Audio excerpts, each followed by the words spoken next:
Good morning, homeschool mamas, or good afternoon, depending on where you are in the world. I'm Teresa. I am the life coach over at Homeschool Mama Self-Care, and welcome to Tea with me and Amy. We're going to be talking about how to plan our homeschools, and we'll give you all sorts of different ideas that will hopefully make you happy in your homeschool as well as your kids. But before we get started, I just want to remind you that I have a giveaway available to anyone, wherever. I'll find a way to send it to you. And I want to show you a few things that I'm including.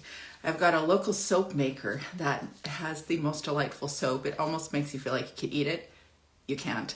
It's chocolate mint, but it's gorgeous. And then I found a beautiful necklace with the word mama. You got to get a homeschool mama one. But this is a not real silver, but it's beautiful. My very favorite chocolate, sea salt dark chocolate from Lindt. And I also have a package. These are Calmer Kids earplugs for kids that have issues with sound. I think this is a really cool product. Maybe you needed one for yourself. There's always that. Of course, I have my book, Homeschool Mama Self-Care, Nurturing the Nurturer. A journal, because there's a reason I designed so many journals for homeschool moms. This one is not designed by me. This is just a good old-fashioned journal with lined paper that I think can be useful for homeschool moms to explore their feelings, their big emotions in their homeschools. Ask me how I know. I've also got one of my journaling workbooks. This is a D-School, Your Homeschool workbook. I think we all need to do that. I am 2 decades in. Some are before 2 decades. My oldest is 22. My youngest is almost 15. And I think I'm still deschooling. And recently launched Wellness Guide for Homeschool Moms, which covers all of the things that I have learned over the years are important for us to address in our homeschool lives as moms. And that isn't just curriculum like we're going to be talking about today. In fact, I almost never talk about curriculum. Do you know that? But what I do talk about is boundaries, building a plan for your big emotions, overcoming overwhelm, all the things. And I'm going to include my copy of A Little More Beautiful. This is Sarah Mackenzie's recent release. She is a homeschool mom of 5 herself, 5 kids in Washington, and she's also a new publisher, but she is the podcast host of Read Aloud Revival, a gorgeous read aloud. So those are the things I wanted to share with you before we connect in with the gal who we're going to be having tea with today, and you probably already know her. She is Aimee Otto. She is the podcast host at Homeschool Compass, and also just the loveliest human being I enjoy sharing time with. So you got to find a reason to have you over here, and also to join me.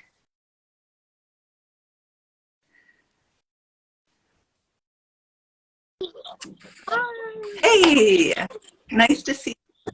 Gotta back up here. The whole room went dark right before I went to go live, and I think that's the rain outside, so it was very badly timed. You too.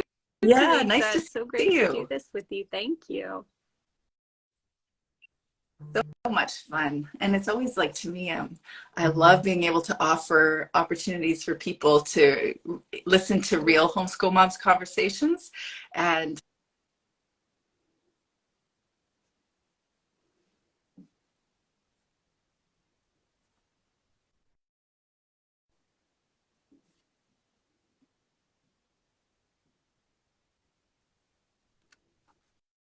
Well, Teresa, I don't know if you can still hear me, but I could not hear you there for a minute. But maybe you're back now. okay, so I'll just repeat what I said. That I'm accustomed, just like you, being in people's earbuds on podcast.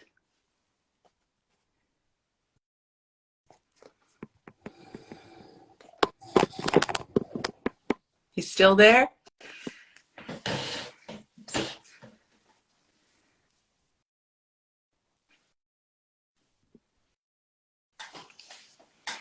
I'm not sure if that's me or if that's Amy. Is anybody able to see me? Just confirm that I'm still with you.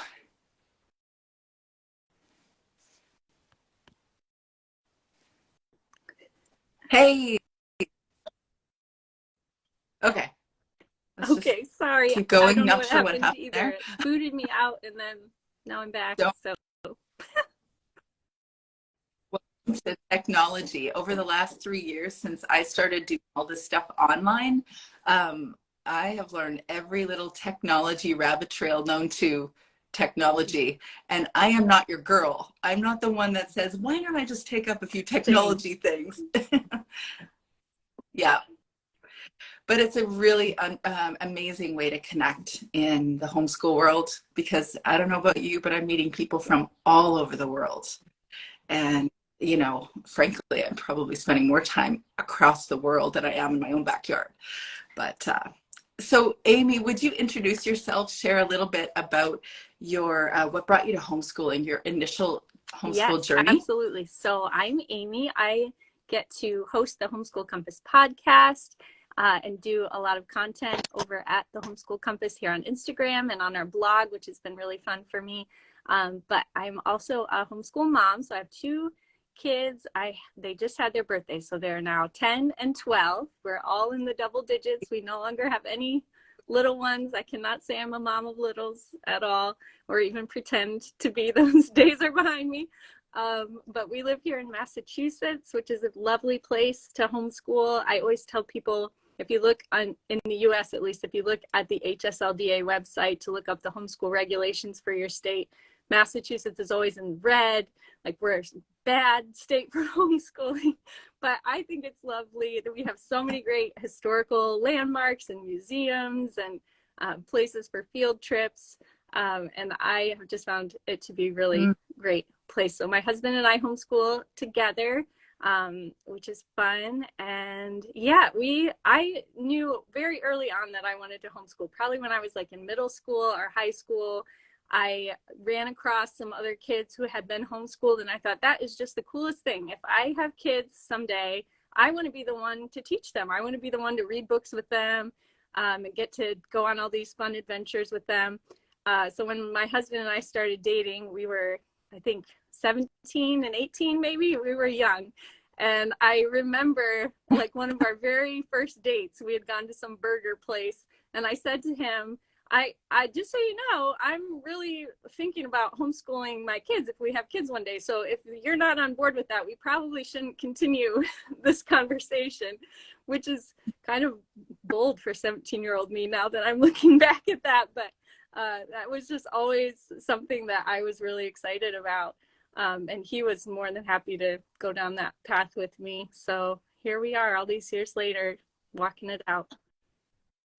Have you ever heard anybody say that before? That on the first date you were asking your, Yeah, it might have been like the second or third date. I don't think it was number one, but it was pretty early on. So yeah, that was, I wanted to get that established right out of the gate. I love that. And so has No, it been how you it has imagined it been to nothing be? like I imagined it to be. You know, I am a planner. I am someone who likes to have all my ducks Yeah. in a row. And so even before I had kids, I had all these ideas in my mind. I was reading all of these books. I was looking at curriculum thinking, this Yeah. is exactly what I'm going to do. I'm going to map all this out before my kids are even born, which is a ridiculous thing to do. And so it hasn't been anything like that. It's been a constant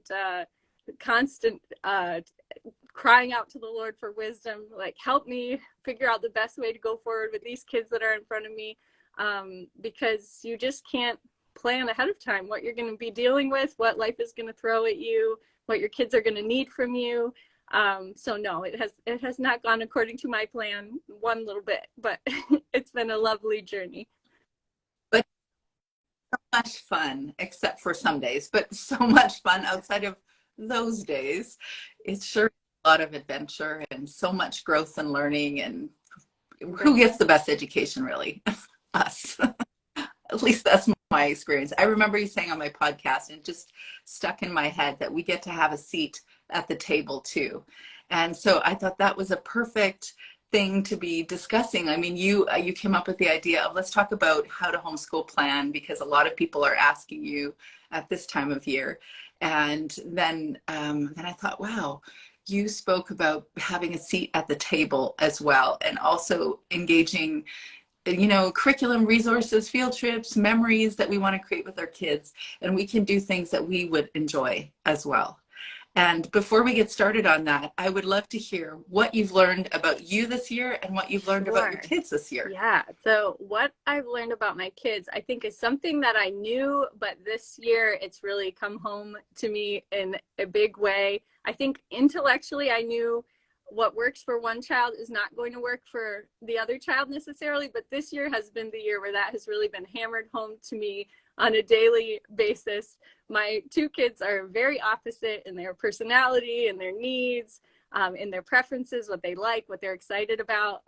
And up until this point, honestly, I had largely been focusing my planning on the oldest one, and the younger one just kind of came along for the ride.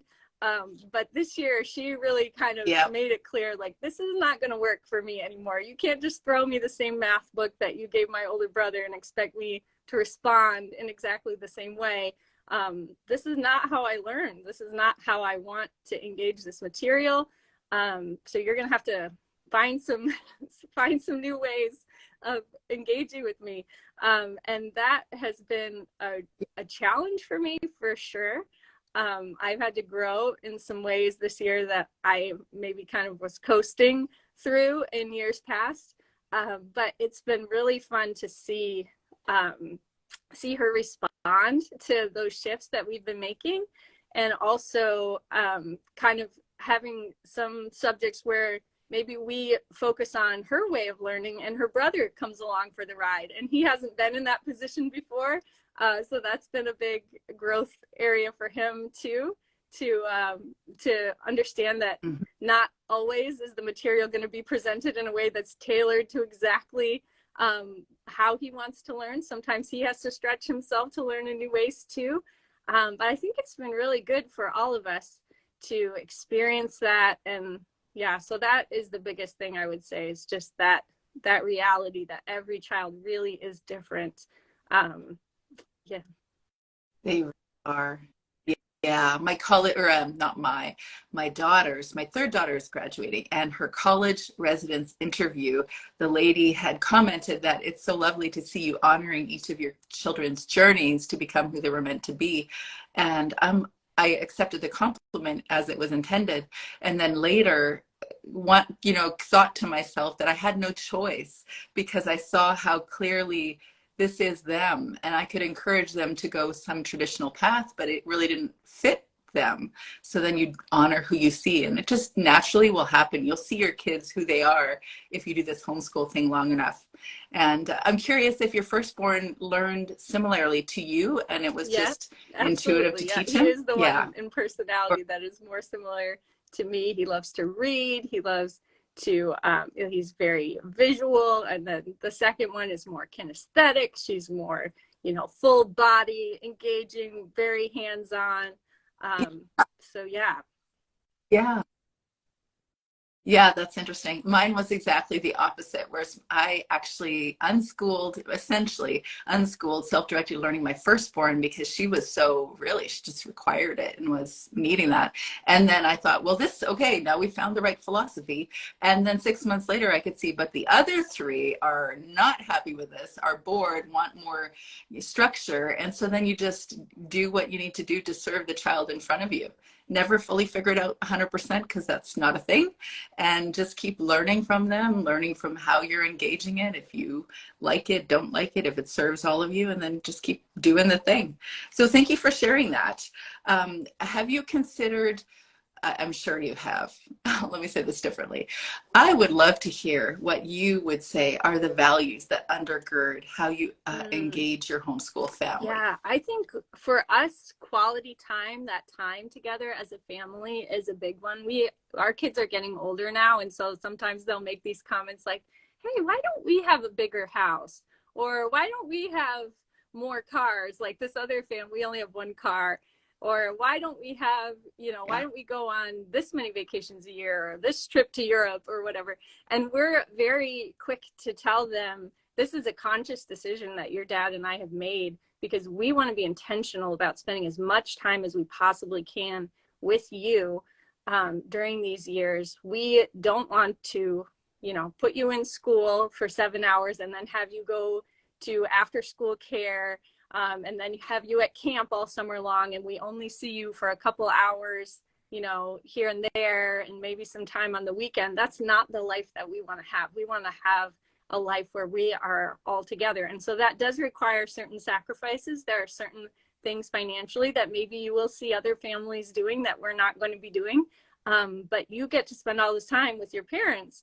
And so we really want to be all together and experiencing things, reading books together, taking walks together, exploring together. And it's really important to my husband and I that we be the ones that are helping them process all of the things that they're encountering out in the world, that we're the ones that are walking them through the difficult situations that they're having with a friend or, some current event that they hear about on the news. If we don't have those hours a day with them, we don't get to speak into that. And so we're really grateful for the time that we get to spend together. I would say that's probably the number one value that kind of undergirds everything else that we're doing. That's beautiful, Aimee. I remember, I don't know if this is now that I'm going live with you, you were sharing that you were going to go into jury duty this week. I also got called into jury duty and I was like, I will go, but can I bring the kids, please? Because that'd be like the coolest field trip that ever. would be the greatest education right there. Yeah, totally.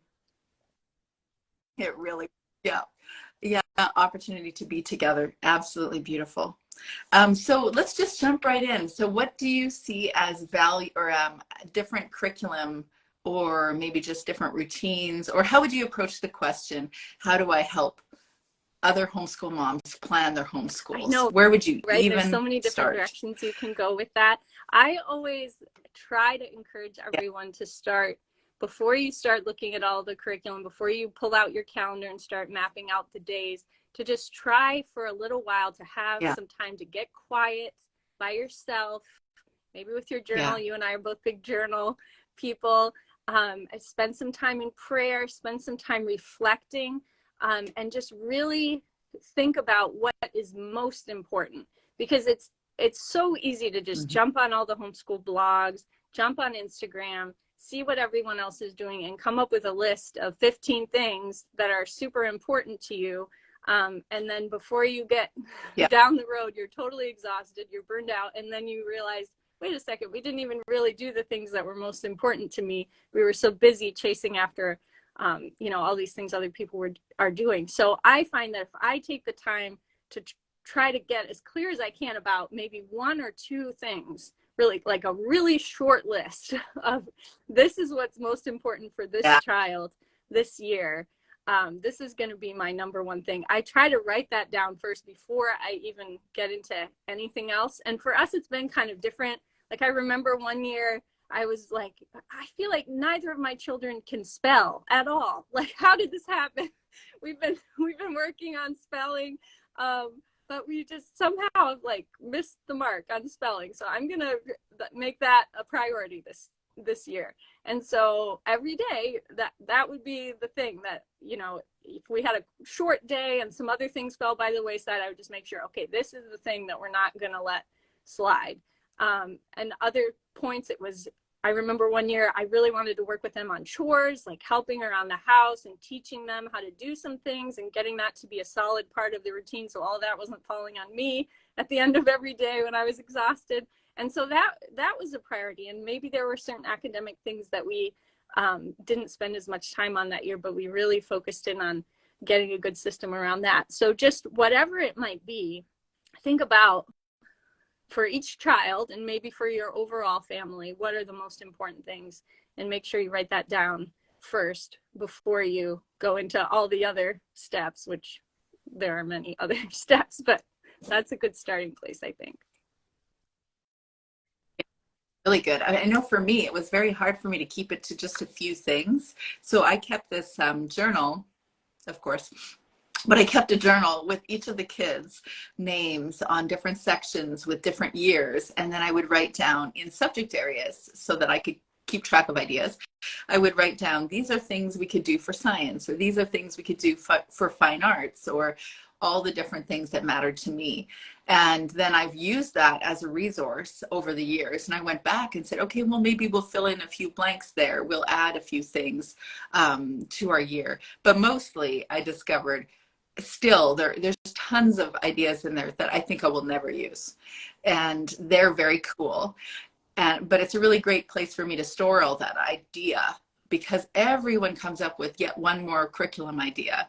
And not only will you invest a lot of time researching stuff that you will never use, but you will spend way too much money purchasing said curriculum, and will be like me at the end of my homeschool journey thinking, what am I going to do with all this stuff?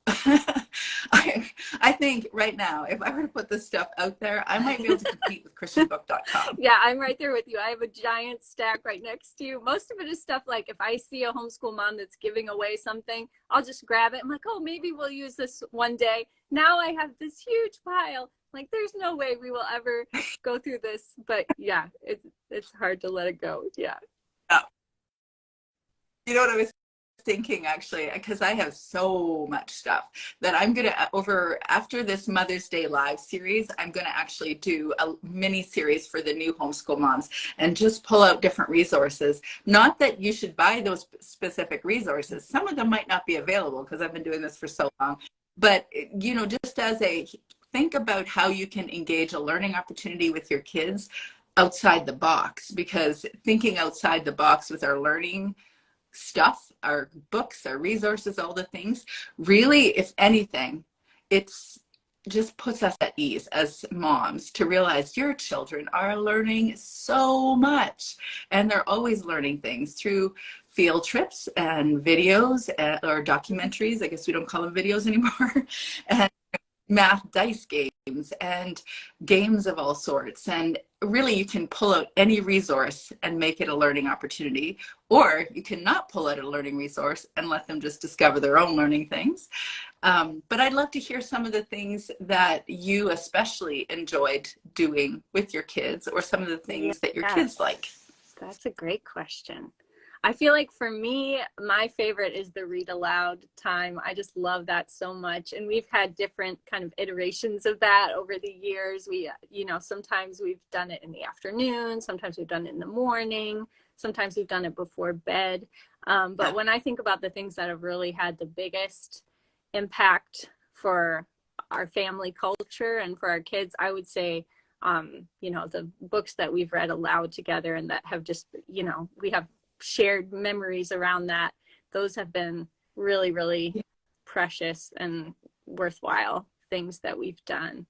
There's, other than that, there's been a couple other things. Our kids are really into science. Both my kids love science, which I am not a science person. I mean, I did okay. I did fine in science in school, but I wouldn't say that it's a big passion of mine. But my husband is more that way as well. And so we've pulled together all kinds of different things for that. I wouldn't say there's one curriculum that we're 100% sold on. We've tried a few different ones and like different things about each one probably, but we really try to do a lot of like reading books from the library, watching videos, doing experiments. They're learning about astronomy right now. So we've been trying to, you know, have them draw in their sketchbooks the different constellations and get outside and look at them. And we've had different friends who have really fancy telescopes who have let us come and look through their telescope, which has been great. So yeah, so many different things, but it's always. Yes, we just need to see what they're doing as learning opportunities. It would help bolster our confidence if we could just notice what they're doing. And, you know, I'm one of the moms that says, but I mean outside of screen time. Not that I think screen time isn't valuable, because I really do think it's valuable. My son loves competitive chess. And like, I don't know what we do as parents, but we have this kind of love-hate relationship with screens. So even me, my kiddo is loving chess. And I'm like, yeah, but not so much chess because that's online. I don't know what it is. And when he first introduced me to Minecraft, I was like, oh, but you like it too much. So we want to turn that off. And then when I see him doing Minecraft, I like really understanding what he's doing. I realize this is very much learning. So anyways, but I still mean outside of screen time, what do they love doing? And watch them, watch what they're doing, because most of the time they are doing something that's learning, and it helps to bolster our confidence that learning doesn't just happen in a book. Although between I know you on Goodreads, so I know you really are quite the stellar reader. You're always reading something, and I'm just not writing it down on Goodreads all the time. But reading is an amazing thing as a mom with our kids and even on our own. But yeah, I have so many different ideas that I'd love to share with homeschool moms, but I would love to hear yours since I wanted to have you for tea Well, here. Do you I'm have just other thinking about what you were just ideas? saying, Teresa, about noticing what they are learning. I would say there have been so Yeah. many times this past year, especially as my kids get a little bit older, where the curriculum that I have planned for them is one thing, but then they're coming up with all these other ideas. Like last night we were at the dinner table and my son, who's 12, said to me, "What is the chemical compound of fire?" Which I don't know anything about that, anything about that. Like never has that occurred to me at all. But I was like, well, there must be one. So let me Google it. And that led us down this great rabbit trail right there. You know, nothing that I had planned, but we looked up some articles. I read him some different things. Then we learned that fire is a plasma. And so there's actually 4 states of matter, not just solid, liquid, and gas, but this other one that's called plasma. And we watched some YouTube videos about that. And it turned into this whole, you know, probably 30 minutes of engaging this topic of, you know, what is fire actually made out of and what is the chemical reaction that produces that. And that was nothing that I have written down in my homeschool planner. But those moments are so valuable. And when they're the ones that are originating those questions, it is impactful to them. It goes so deeply into their hearts and minds. And so I think just noticing those moments and being aware of them and capturing them is so valuable. There's so much good learning that happens outside of our official homeschool plans. I am so intrigued by that. I'm like, really? Oh, we got to find that out. It's a plasma. That's intriguing to me. Yes. And so thanks to your son for that. Once again, by the way, once again, if you didn't also know that, I'd love to hear, because that means that you too had a gap in your learning education. And it turns out we all have gaps in our education, and we can be at ease that it turns out we don't know everything. The goal of an education is, and I would say, what is it? I think, obviously, I have an opinion on that because I am asking the question. But I think as homeschool families, we get to decide how we're going to approach our home education. So we have to get clear on what we believe an education is for each of our kids. And because I began this whole homeschool journey doing classical homeschool, and we included Latin, I know that the root word for education is educato. May not be pronouncing that right, but Otto, and it means to raise up. And so then the question is, to raise up what? Is it a curriculum, a philosophy? Is it a 12-year learning plan, or is it a specific child? And if we know that it's the child, then we have to look at our child and say, how are they learning? How do they want to learn? Who am I as a person? How do I learn? What is valuable to me? And all of those things mixed together makes your unique home education. So it's kind of fun, Yes. kind of Yeah, exciting. I can hear Leah Bowden's voice in my head. She was on the Homeschool Compass podcast, and she said, "Growth is the sole end of education." I don't know if that's a direct quote from Charlotte Mason or not, but that goes along perfectly with what you're saying, right? Wherever we are, there's room for us to grow. There's room for us to expand our horizons, to go into topics more deeply. So that's really what it's all about, right? Not just checking off boxes on a list, as much as I like that. That is, whether you love Charlotte Mason or not, she is an amazing writer and has so many amazing thoughts about motherhood, learning, and children. Beautiful, like Leah Bowden herself. Yeah. So, as a final wrap up to our conversation, I'm curious what you're going to be doing on Mother's Day, or what you hope you'll be doing on Mother's Day I know, with right? or Mother's without the Day is kids. always it's a tricky day for managing expectations, like you talked about in your live earlier this week. One of my Yeah. traditions that is a gift I have come to give myself on Mother's Day is every Mother's Day, sometime around that time, I will go to one of those places where you can kind of drive your car through the car wash, and then you come out and there's people there who will vacuum the car out for you. So that's like my treat once a year, to give myself a clean car that I didn't have to be the one vacuuming it out. And I always have these big resolutions in my mind that we're not going to have any snacks in the car anymore. We're going to keep this clean, which never lasts more than a week or two, maybe. But at least for that one day or two, I have the gift of a clean car. So that's. I that I don't resist talking Enneagram. As an Enneagram 1, again, I know you're an Enneagram 1, I'm Enneagram 2, but my husband is an Enneagram 1, and if he was having Mother's Day, that would be on his A list. clean slate. It really would. That's the dream. Dog in the car. Yeah, no dogs in the car, for sure. Yeah, anyways, there's dogs in the car now. So lovely to hear that. So the gift you would give yourself is a trip to the clean car car wash. just for one day. Practical lady. I love that. I so appreciate your spirit. I was listening to your podcast with my husband in the car one time, and he's like, I really like that gal. Just straight up. She's straight talker. I need to meet your husband one of these days. I feel like we would be kindred spirits. I think you are. You are, yeah, it's amazing actually to me seeing the male versus female version of Enneagram 1. Just like yesterday, Kelly, a 90-minute school day also is an Enneagram 1. I know. Yeah. So it is such a pleasure to be in this online space with you, and to be, encouraging, supporting other homeschool moms. Are there any last words that you'd like to share with homeschool moms? Well, my famous saying, as you alluded to earlier, that moms needs get a seat at the table. If people have heard me say anything, it's probably that. And I would just encourage everyone who's listening, whether it's around Mother's Day or around planning for the homeschool year, that it's okay to acknowledge the needs that you have as a mom too. It's okay to prioritize the time that you need and the energy to meet those needs. And if that means you don't get to check every single one of the homeschool boxes, that's okay.